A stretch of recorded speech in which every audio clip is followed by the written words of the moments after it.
नमस्कार, मैं वरुण सोनी, भारतीय जनसंचार संस्थान नई दिल्ली का छात्र, प्रशिक्षु पत्रकार। और आज इस खास बातचीत में हमारे साथ उपस्थित हैं डॉक्टर रामकेलास यादव। डॉक्टर रामकेलास यादव एक बेहद खास शख्सियत हैं। ये फिरोजाबाद जिले के शिकोहाबाद नगर के रहने वाले हैं और आज हम इनसे बहुत लंबी चर्चा करेंगे, कुछ खास बातचीत करेंगे इनके ज़िंदगी के सफ़रनामा से जुड़ी हुई।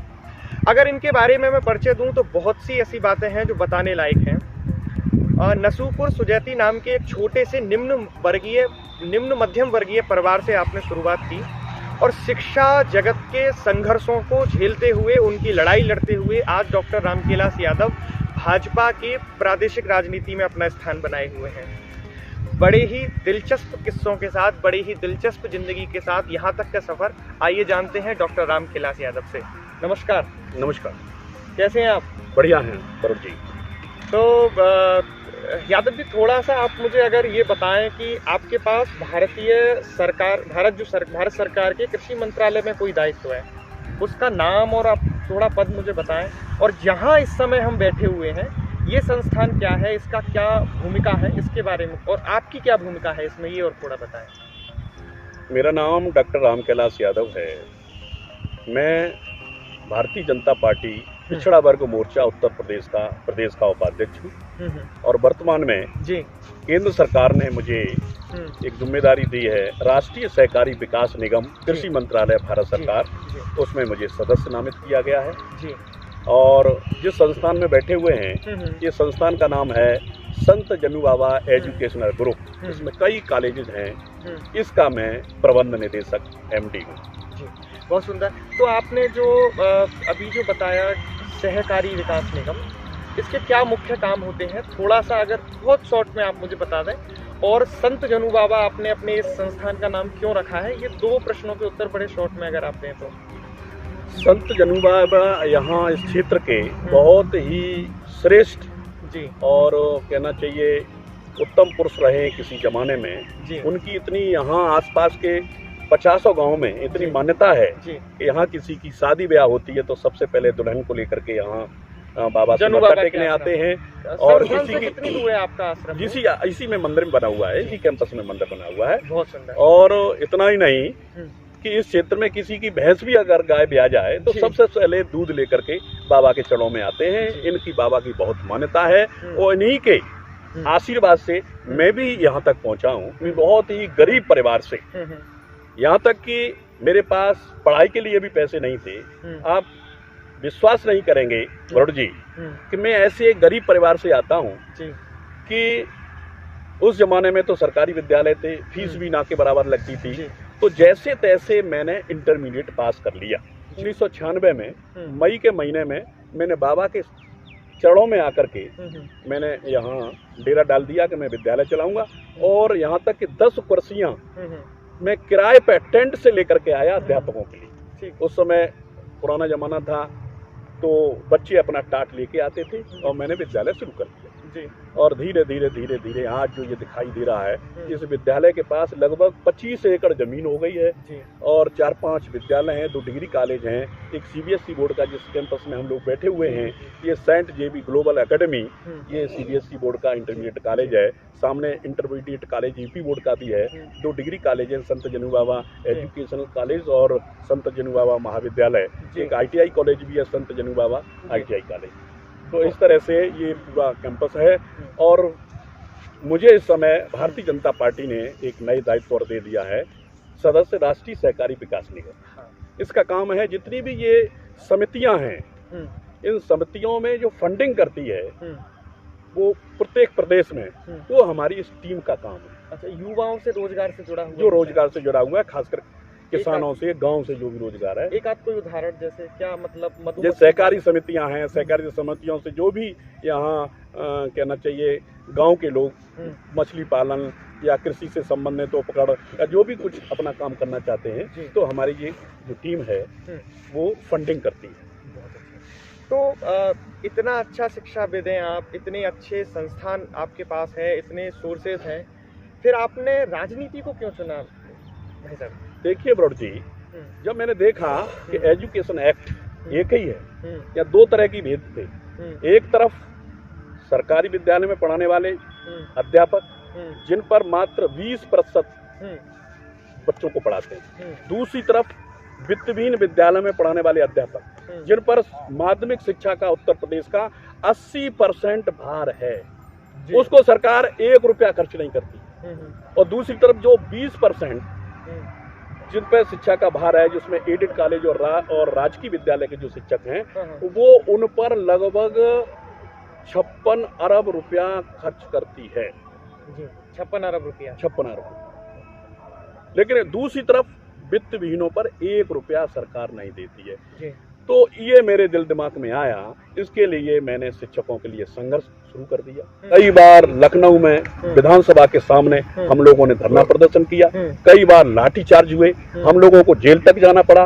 ये शिक्षकों का धरना प्रदर्शन चलता रहा, इनके लिए शिक्षकों के लिए संघर्ष करना शुरू कर दिया। धीरे धीरे 2014 आया, 2014 में शिक्षक एमएलसी का चुनाव आ गया। तो जैसे ही शिक्षक एमएलसी का चुनाव आया तो शिक्षकों ने यहाँ आगरा कॉन्स्टिट्यूंसी पर मुझे जबरदस्ती शिक्षक एमएलसी का चुनाव लड़ा दिया जी। तो मैं 2014 में टर्निंग पॉइंट आपकी वो मेरा राजनीति का टर्निंग पॉइंट है। मैं शिक्षकों की राजनीति करता था। 2014 में मैं शिक्षक एमएलसी का चुनाव लड़ा। 12 जिले का बहुत बड़ा चुनाव था। मैंने पूरे दमखम से, उसमें कोई पार्टी हस्तक्षेप नहीं करती। पहली बार 2014 में समाजवादी पार्टी की सरकार थी उत्तर प्रदेश में, और समाजवादी पार्टी ने अपना प्रत्याशी खड़ा कर दिया, वो भी हमारे ही समाज से थे।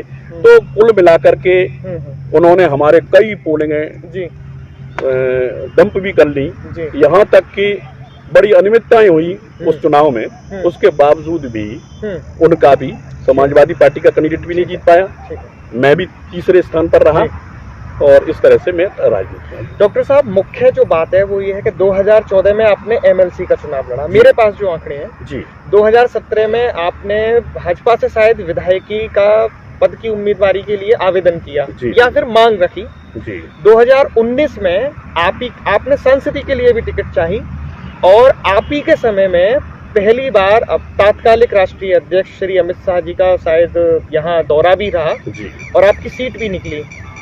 अभी आपने 2020 में फिर से एमएलसी के चुनाव की इच्छा थी आपकी जी, जी। इन सब बीचों के बीच, बातों के बीच, आशा निराशाओं के बीच एक प्रश्न बनता है मूलभूत जी, कि ये जो क्षेत्र है जी, वो यादव बाहुल्य है जी, और उत्तर प्रदेश की राजनीति जातिगत समीकरणों पे होती है जी। दूसरा, आपने जब भाजपा ज्वाइन करी तो उस समय समाजवादी पार्टी सत्ता में थी जी, और इधर जो प्रभाव दिखाई देता है वो भी उसी सरकार का, उसी परिवार का दिखाई देता है।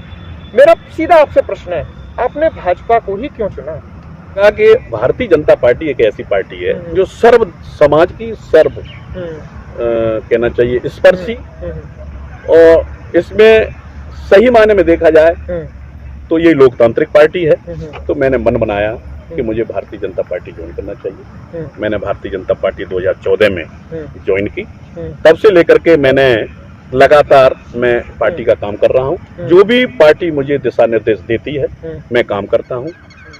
डॉक्टर साहब, आपने जो जवाब दिए, इन सब बातों के अतिरिक्त भी मुझे लगता है कि जो प्रादेशिक और क्षेत्रीय स्तर पर चुनाव होते हैं उनमें जातिवाद एक बड़ा फैक्टर होता है, और जातिवाद जो है वो निर्णायक भूमिका में भी रहता है। अगर उत्तर प्रदेश के चुनावों की बात करें तो यादवों का अच्छा खासा बाहुल्य है, लेकिन भाजपा सरकार में यादवों का एक अच्छा खासा नेतृत्व नहीं दिखता जो दिखना चाहिए ऊपर। तो इस पर आपका क्या? मुझे लगता है कि कई बार भाजपा यादवों के साथ अन्याय लग रही है, क्या आपको ऐसा लगता है? कैसी बात कर रहे हैं वरुण जी, ये तो सवाल ही नहीं उठता है। आपने कभी पूछा कि मुस्लिम में अलग अलग कौन कौन से धुना हैं, मलयार हैं, इन जातियों को भी पूछा? मुस्लिम का मतलब एक मुस्लिम। ऐसे ही भारतीय जनता पार्टी में हिंदू है, यहाँ ये जातिवाद नहीं है कि कौन यादव है, कौन ठाकुर है, कौन ब्राह्मण है, ऐसा कुछ नहीं है। पार्टी में जो योग्यता रखता है, जो क्षमता रखता है, उसको जिम्मेदारी दी जाती है। फिर भी मैं आपको, शायद आपको संज्ञान में नहीं होगा कि केंद्र में भारतीय जनता पार्टी जो महासचिव इस समय बहुत ही महत्वपूर्ण जिम्मेदारी है, जेपी नड्डा साहब के बाद दूसरे नंबर का जो पद माना जाता है महासचिव का माना जाता है, और महासचिव का पद आदरणीय भूपेंद्र यादव जी के पास है। इसके अलावा जी। केंद्र सरकार में भी राव इंद्रजीत से लेकर के कई बड़े बड़े पदों पर यादव, ठीक इसके है। अलावा प्रदेश में ले लो, प्रदेश में हमारे गिरीश यादव मिनिस्टर हैं, और यहाँ तक कि एमएलए का सवाल है तो पूरे उत्तर प्रदेश में 14 एमएलए हैं जी। और 14 एमएलए में अकेले भारतीय जनता पार्टी से 7 एमएलए हैं जी। और सभी दलों से मिलाकर के 7 हैं।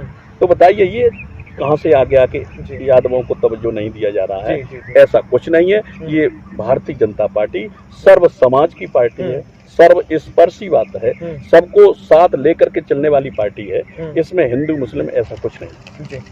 अच्छा, जब आप हिंदू मुस्लिम की बात आ ही गई है तो एक प्रश्न मैं आपसे पूछना चाहता हूँ, वो कई नाते से, एक आपका नागरिक होने के नाते से, भाजपा में होने के नाते से, और आप भविष्य में कभी चुनाव लड़ें तो उस नाते से भी जी। कि जो कुछ बंगाल में हुआ, जो कुछ अभी बिहार में हुआ, जब महादलित बस्ती के कुछ लोगों को वहां से पलायन करना पड़ा, हिंसा हुई, बंगाल में पोस्ट पोल हिंसा हुई, उस पर जो केंद्र सरकार की नीति है, जो चुप्पी है, उस पर आप क्या समझते हैं?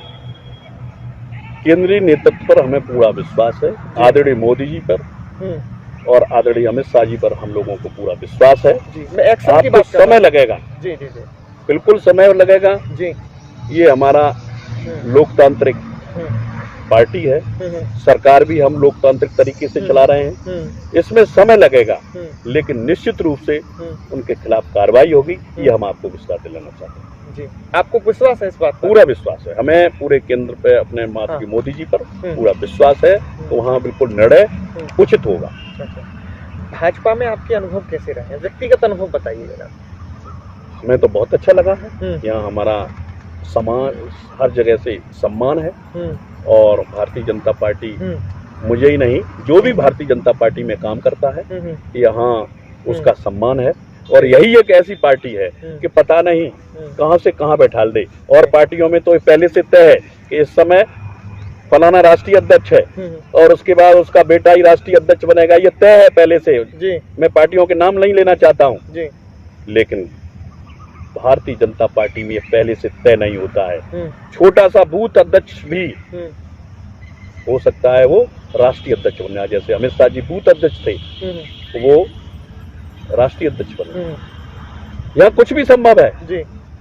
हमारी एक छोटी सी आपको उदाहरण बताते, हमारे आगरा में बेबी रानी मौर्य जी हमारी तरह एक साधारण कार्यकर्ता थी, उन्होंने कभी सपने में भी नहीं सोचा राज्यपाल और सीधा सीधा राज्यपाल बना दिया। तो भारतीय जनता पार्टी वास्तव में ऐसी पार्टी है जी, पता नहीं किसको कहाँ बैठा दे। हमारे राष्ट्रपति जी उन्होंने खुद नहीं सपने में भी सोचा होगा, और वो इतने बड़े पूरे देश के सबसे बड़े पद पर पहुंच गए। चलिए, आपके निजी अनुभव के बारे में आपने बताया, अभी जो कुछ लखनऊ में हुआ, राष्ट्रीय महासचिव बीएल संतोष जी का वहां आना, नेताओं से बातचीत करना, और शायद मैं समझता हूं कि इतिहास में पहली बार इस तरीके की घटना हुई है जब मुख्यमंत्री के सामने ही उसका फीडबैक चल रहा है, एक तरीके की क्लासेस टाइप की चल रही हैं। तो डॉक्टर साहब, अगर पर्सनली आपसे भाजपा के सदस्य होने के नाते में पूछूं, आपको क्या लगता है, मतलब कि कैसा रिपोर्ट कार्ड है योगी सरकार का? देखो, योगी सरकार का बहुत अच्छा कार्य है। योगी जी, प्रत्येक व्यक्ति विरोधी भी जानते हैं कि योगी की सरकार बिल्कुल ईमानदारी से काम कर रही है जी। योगी जी पर कोई उंगली नहीं उठा सकता, ये आपको हम बताते हैं। अब ये तो हमारी पार्टी में चलन है कि फीडबैक लेना, रिपोर्ट लेना, कैसा काम कर रहा है। योगी जी के बारे में कुछ भी नहीं कहा जा सकता, और आपको हम विश्वास दिलाना चाहते हैं कि कोई भी यहाँ परिवर्तन होने वाला नहीं है। फीडबैक लिया जाता है, ये तो हमारी कल्चर है। भारतीय जनता पार्टी में हर एक आदमी का फीडबैक लिया जाता है। तो बीएल संतोष माननीय हमारे महासचिव संगठन है, इस नाते वो आए, उन्होंने सरकार का फीडबैक लिया, विधायकों का फीडबैक लिया, मंत्रियों का फीडबैक लिया, ये तो चलता रहता है, अच्छी बात है, और सब बहुत अच्छा काम चल रहा है। और आपको हम फिर विश्वास दिलाना चाहते हैं कि 2022 में भारतीय जनता पार्टी की पुनः सरकार बनेगी। अच्छा, आपको लगता है कि पुनः सरकार बनेगी, लेकिन रोजगार के मुद्दे की अगर बात करें, शूटिंग करने की बात करें, कि आपको पता है कि एनकाउंटर के मामलों में, यानी विधिक, ये खुली हुई बात है, आज पब्लिक डोमेन में आ चुकी है कि न्यायिक प्रक्रिया के विरुद्ध जाकर भी कई एनकाउंटर ऐसे हुए हैं जो जिनको न्याय प्रक्रिया के द्वारा एक अच्छा उदाहरण बनाया जा सकता था। आप उससे कितने सहमत हैं? आप उससे कितने सहमत हैं कि किसी शहरों के नाम बदल दिए जाएं? क्या लगता है आपको इन 3-4 प्रश्नों पर? रोजगार का मुद्दा हो, एनकाउंटर करवाने का मुद्दा हो, या फिर नाम बदलने का मुद्दा हो? जहाँ तक नाम बदलने का, तो हमारी ये पुरानी विरासत है, पुरानी धरोहर है। ठीक है। उस नाते 2-4 जो नाम बदले गए हैं, जैसे प्रयागराज उसको कर दिया, फैजाबाद को अयोध्या कर दिया, क्योंकि अयोध्या हमारी जन्मभूमि है, भगवान राम की जन्मभूमि है। ठीक है। उस नाते हम अयोध्या को ज्यादा जानते हैं, फैजाबाद को लोग कम जानते हैं। इस तरह से ये अच्छा हुआ है। और दूसरा आपका प्रश्न था, मैंने बात की एनकाउंटर के बारे में। हाँ, जहाँ तक एनकाउंटर की बात है, तो ये पूरा प्रदेश जानता है कि पहले 2017 से पहले यहाँ क्या होता रहा है, कितनी गुंडाई चलती थी, कितनी माफियागिरी चलती थी। ये मोदी जी और योगी जी का यहाँ प्रदेश में ये तय है। मोदी जी ने संकल्प लिया, योगी जी ने, कि यहाँ गुंडागर्दी नहीं होगी, किसी भी कीमत पर हमें बर्दाश्त नहीं होगी। या तो गुंडा प्रदेश छोड़ करके भाग गया है या जेल में बंद है। जहाँ तक इनकाउंटर की बात है, तो पहले ही जब मोदी जी, योगी जी सीट ग्रहण किए, पहले ही जब उन्होंने मंत्रिमंडल की शपथ ली, उसी दिन उन्होंने कह दिया था कि या तो गुंडा प्रदेश छोड़ के भाग जाएं या जेल के अंदर, ठीक है, या फिर ऊपर जाएंगे। तो इस तरह की घटनाएं हुई हैं। जो गुंडा प्रदेश में गुंडा राज था वो खत्म हुआ है। अब किसी भी वर्ग का व्यक्ति हो, आप ज्यादा नहीं, यहीं शुकाबाद में ले लीजिए। पिछली सरकारों में क्या होता है, कितनी यहाँ गुंडाई थी।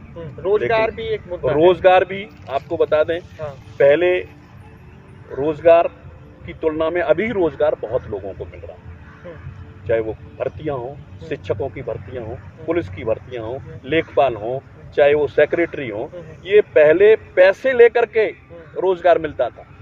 पहले से लिस्ट बनती थी पुरानी सरकारों में कि ये लिस्ट फलाने की सूची है, पैसे से आपको नौकरी मिलेगी। लेकिन हर एक आदमी ये जानता है प्रदेश में कि अब बिल्कुल ईमानदारी से और जो योग्य व्यक्ति है वो अपनी नौकरी पाएगा। पहले से रोजगार बढ़ा है। अभी भी पुलिस की भर्तियां 12,500 अभी भी पुलिस कांस्टेबल हुए। कोई भी नहीं कह सकता कि जुगाड़ से हुए हैं। जो ईमानदारी से जो उस लायक था वो पुलिस में भर्ती हुआ। अच्छा, नाम बदलने की राजनीति पे अब बात हो गई। एक और बड़ा मुद्दा है जो उत्तर प्रदेश की राजनीति में छाया हुआ है, वो है अहीर रेजिमेंट का मुद्दा। सेना में यादवों के लिए एक विशेष अहीर रेजिमेंट बनाने की बात चल रही है। अगर एक विशेष राजनीतिक पार्टी की बात करें तो उनकी जो सेल है, आईटी सेल या फिर प्रचार समिति, वो इसको मुद्दे को उछाल रही है। भाजपा में भी यदा कदा जो यादव वर्ग है वो इस मुद्दे पर बात करता है। आपकी क्या राय है इस पर?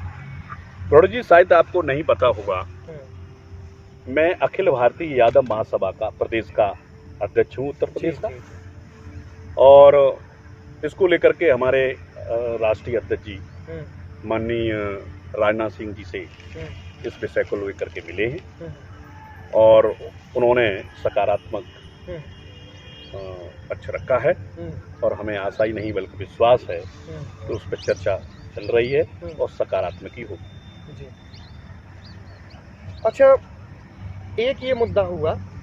दूसरा, भाजपा जब सत्ता में आती है या चुनाव लड़ने के लिए जब आती है तो मैनिफेस्टो तैयार होते हैं, और मैनिफेस्टो में कई बार जैसे राम मंदिर का मुद्दा हुआ, और अब चूंकि राम मंदिर बन चुका है और बनारस की बात करें तो वहाँ जो बाबा विश्वनाथ का मंदिर है उसको भी ज्ञानवापी मस्जिद के साथ जो केस है वो अदालत में पहुँच गया है जी। तो डॉक्टर साहब, एक नया विषय इस समय आया हुआ है पब्लिक डोमेन में, जो सोशल मीडिया है वहाँ पे चलता है, कि भगवान श्री कृष्ण को यदुवंशी कुल शिरोमणि बनाकर दिखाया जा रहा है जी। तो क्या ये भाजपा का तकनीक है कि यादवों को अपने तरफ जोड़ने के लिए, या फिर अगले मैनिफेस्टो में वो मथुरा जन्मभूमि के विवाद को लेकर आना चाहते हैं ताकि हिंदू वोट का और मुस्लिम वोटों के साथ ध्रुवीकरण करके सत्ता में दोबारा आया जाए? आपको क्या लग रहा है इस पर? देखिए वरुण जी, भगवान श्री कृष्ण कोई यादवों के आराध्य नहीं थे, वो पूरे सर्व समाज के भगवान हैं। जैसे आपने देखा होगा, भगवान परशुराम को बांट दिया कुछ वर्ग में, कुछ लोगों ने महाराणा प्रताप को बांट दिया, यहाँ तक कि डॉक्टर अंबेडकर उनको भी कुछ सीमित कर दिया, उस वर्ग के हैं। लेकिन ऐसा नहीं है। हमारे भगवान श्री कृष्ण पूरे हिंदू राष्ट्र के, पूरे हिंदुस्तान के ही नहीं बल्कि पूरी दुनिया के हमारे आराध्य हैं, भगवान हैं। उनको इन बातों में नहीं बटना चाहिए। जहाँ तक मंदिर और उसका सवाल है, वो चल रहा है मामला, कोर्ट में जो भी निर्णय होगा, हम हमेशा भाजपा इसी पक्ष में रही है। जो भी उच्च न्यायालय, माननीय उच्च न्यायालय जो भी निर्णय देती है, उसके हिसाब से हम लोग काम करते हैं। इस तरह की हमारी कोई भी बात नहीं। केंद्र सरकार जो अभी किसानों का बिल लेकर आई और किसानों को जिस तरीके से अब तक समस्याओं का सामना करना पड़ा है, चाहे सरकार किसी की भी रही है, किसानों ने हमेशा दुख को झेला है, निराशा उनके हाथ लगी है। और जो अभी किसान बिल पर जो विवाद चल रहा है, जो ताजी विवाद है, उस पर आप क्या कहेंगे?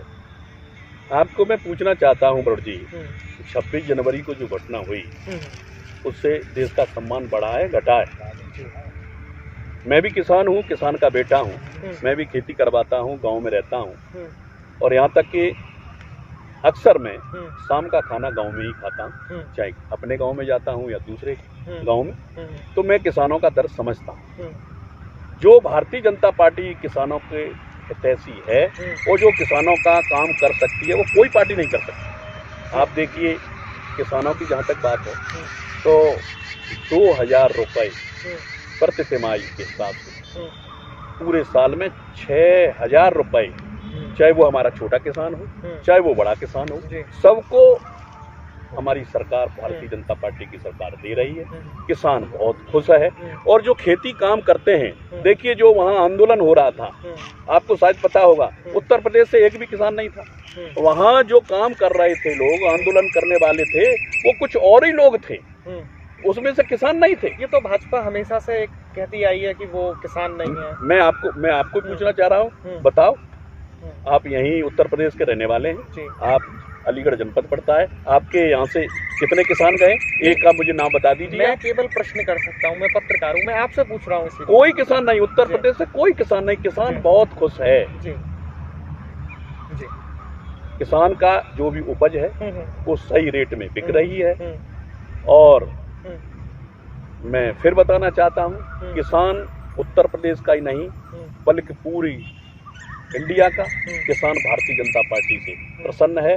आदरणीय मोदी जी और आदरणीय कृषि मंत्री जी के क्रियाकलापों से बहुत ज़्यादा प्रसन्न है। बहुत छोटे में मैं आपसे उत्तर चाहता हूँ कि अभी जो कोरोना महामारी की दूसरी लहर देखी और भारत में जो कुछ घटित हुआ, आपको क्या लगता है, मोदी सरकार फेल हुई या पास हुई? मोदी सरकार फेल की बात कर रहे हैं। मोदी जी अगर नहीं होते तो इस देश की कितनी दुर्दशा होती।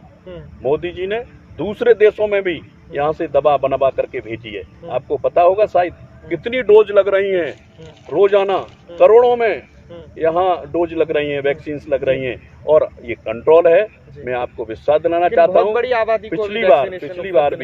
पिछली बार भी अगर मोदी सरकार नहीं होती, मोदी जी अब सही सूझबूझ से सही समय पर अगर लॉकडाउन नहीं करते तो बहुत ही लाखों नहीं करोड़ों में लोग मरते। लेकिन सही समय पर लॉकडाउन होने से और मोदी जी के जो क्रियाकलाप हैं, उन्होंने जो गरीबों की सेवा कर रहे हैं, जो इस समय फैक्ट्रियां बंद हो गई हैं, जो मजदूर अपने घरों पे हैं, उनके लिए हमारी भारतीय जनता पार्टी की सरकार और माननीय मोदी जी और योगी जी सबको भोजन की व्यवस्था सबको कर रहे हैं और किसी प्रकार की कोई समस्या नहीं है। अब डाउनफॉल हो गया है। दूसरा, ये जो लहर थी वो भी कम ना के बराबर हो गई है। मुझे आशा ही नहीं, विश्वास है ये जून भर में ये बिल्कुल नॉर्मल हो जाएगा। अब सबके काम चलेंगे, सब ठीक होगा। ये तो डॉक्टर साहब हर कोई चाहता है कि ये महामारी जल्द से जल्द दुनिया से जाए, जल्द से जल्द विदा हो, ताकि हम सब लोग खुशी से रह सकें। अभी आपने देखा होगा, हाल फिलहाल की बात है कि प्रधानमंत्री नरेंद्र मोदी ने जो परीक्षाएं रद्द कर दी कक्षा 12 की, उसके बाद प्रदेशों की सरकार में ये होड़ लगी कि वो भी अपने अपने राज्यों में सब परीक्षाओं को रद्द करती चली गई। कोरोना महामारी ने अपना असर दिखाया, लेकिन इसका फर्क बच्चों के भविष्य पे पड़ा। आपको लगता है कि ये प्रधानमंत्री मोदी का सही कदम है? देखिए वरुण जी, पहले जिंदगी है, उसके बाद पढ़ाई। बच्चों की सुरक्षा का सबसे पहले ध्यान रखते हुए माननीय प्रधानमंत्री जी ने ये कदम उठाया है, सराहनीय कदम है। और इसमें बच्चे भी बहुत प्रसन्न हैं, क्योंकि सबसे पहले सुरक्षा जरूरी है। फिर भी अगर किसी को ये समस्या आती है कि हमारी मेरिट कम रही है, कोई इस विद्यालय वाले कुछ गड़बड़ी करते हैं, तो उनके लिए छूट दी गई है कि वो अपनी परीक्षा जुलाई अगस्त में होगी और वो अपनी मेरिट बढ़ा सकते हैं अगर उनमें योग्यता है। तो ये बहुत ही सराहनीय प्रधानमंत्री जी का कार्य है और मुझे विश्वास है कि इसमें शिक्षाविद, आप एक शिक्षाविद हैं, उस नाते से भी मैं पूछ रहा हूँ आपसे ये प्रश्न। देश में एक मुद्दा चलता है जनसंख्या नियंत्रण कानून का, क्या लगता है आपको आना चाहिए कानून? बिल्कुल आना चाहिए। आपकी सरकार लाएगी? बिल्कुल लाएगी। क्यों आना चाहिए? भाई एक तरफ तो देखिए एक पक्ष है, उन पे रोक ही नहीं लगी हुई है, 10-10, 12-12, 14-14। नहीं, ये एक पक्ष क्या मतलब, आप खुलकर बताइए, क्या एक पक्ष मतलब कहना चाह रहे हैं आप? मुस्लिमों के यहाँ ये देखा होगा आपने, उनकी संख्या बढ़ती चली जा रही है जी। वहाँ निश्चित ही नहीं है, 1 दर्जन 1.5 दर्जन बच्चे हो रहे हैं जी। बीवियाँ 2-2, 3-3, 4-4, 5-5 करते चले जा रहे हैं जी। इधर सबके लिए एक जैसा कानून होना चाहिए, जनसंख्या नियंत्रण कानून निश्चित रूप से आना चाहिए। और मैं आपको विश्वास दिलाता हूँ कि ये हमारी सरकार बहुत जल्दी जनसंख्या नियंत्रण कानून लाने वाली है। मुसलमानों को लेकर भाजपा नेता और खुद भाजपा इतनी आक्रामक क्यों रहती है? आपने जैसे अभी अभी कहा, हिंदुओं में भी कई लोग हैं जो कई बच्चे होते हैं उनके कई। देखो, देश में सभी धर्मों को लेकर के एक कानून होना चाहिए।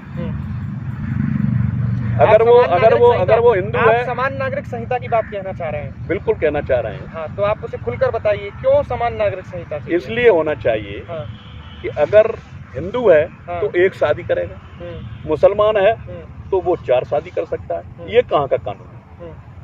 ये समान आचार संहिता लगनी चाहिए सबके लिए। जो इस देश में, हिंदुस्तान में जो जितने भी वर्ग के लोग रह रहे हैं, चाहे हिंदू हों, मुस्लिम हों, सिख हों, ईसाई हों, जो भी वर्ग रह रहे हैं, सबको हमें लोकतांत्रिक तरीके से जो संविधान है सबके लिए समान है, उसके आधार पर चलना है। तो ये निश्चित रूप से कानून आना चाहिए और सबके लिए समान कानून होना चाहिए। विकास पर कुछ और बोलिए डॉक्टर साहब। विकास एक बहुत महत्वपूर्ण हिस्सा है। और डॉक्टर से मुझे ध्यान आया कि अभी हाल फिलहाल में बाबा रामदेव और IMA के साथ कुछ खासा विवाद चल रहा है, आयुर्वेद और एलोपैथी के बीच में। आपके इस पर क्या विचार है? आयुर्वेद हमारी प्राचीनतम चिकित्सीय पद्धति है और सबको बोलने का अधिकार है। माननीय सुप्रीम कोर्ट ने भी कह दिया कि बाबा रामदेव बोलने का अधिकार है। उच्च न्यायालय इलाहाबाद, शायद, अब हो सकता है मैं अपडेट ना हूँ, सुप्रीम कोर्ट ने कहा हो, लेकिन मुझे लगता है उच्च न्यायालय की कोई टिप्पणी इस पर आई है। जी। माननीय न्यायालय ने हाँ ये कह दिया है कि IMA अपना काम करे जी और बाबा अपना, सबको बोलने का अधिकार है जी। जिस पर मुझे ये कहा। तो हमारे साथ इस खास बातचीत में बहुत सारे विषयों पर, गंभीर विषयों पर आज जिससे हमने चर्चा की, डॉक्टर रामकेलास यादव बने हुए थे। डॉक्टर रामकेलास यादव, मैं आपसे कहूँगा कि अगर आप कोई संदेश हमारे YouTube चैनल मॉडर्न धर्मा के अनुसार के जरिए देना चाहते हैं तो जरूर आप दीजिए। भारतीय जनता पार्टी एक लोकतांत्रिक पार्टी है। इसमें सबका साथ, सबका विकास और सबका विश्वास लेकर चलने वाली पार्टी है। इसमें एकात्म मानववाद पर आधारित ये पार्टी है। नमस्ते। बहुत बहुत धन्यवाद डॉक्टर रामकेलास यादव जी, अच्छा लगा हमें आपसे बातचीत करके। और ऐसी ही खास बातचीत को सुनने के लिए शेयर करिए, लाइक करिए और सब्सक्राइब करिए हमारे चैनल मॉडर्न धर्मा को। नमस्ते। नमस्ते।